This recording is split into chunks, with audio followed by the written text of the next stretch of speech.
In today's video, I'm gonna show you how to fill out the USPS Certified Mail Receipt. So from here, start by writing the recipient's full address in this section.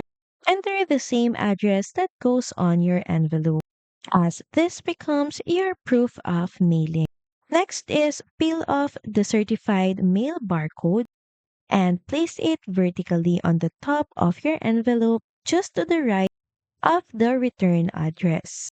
Next is tear off the perforated barcode number sticker and attach it to your receipt. This is your tracking number. Next is, of course, fill out the sender information, which is your personal information. So here you can add in your name and address.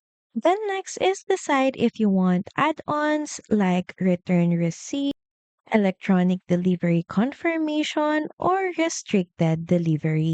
Make sure that you check the boxes when you pay at the counter. And lastly is take your letter to the USPS counter. The clerk will then date stamp your certified mail receipt. Keep this safe for it's your official proof of mailing. So that's pretty much it. Thank you very much for watching this video and I'll see you again on the next one. Bye!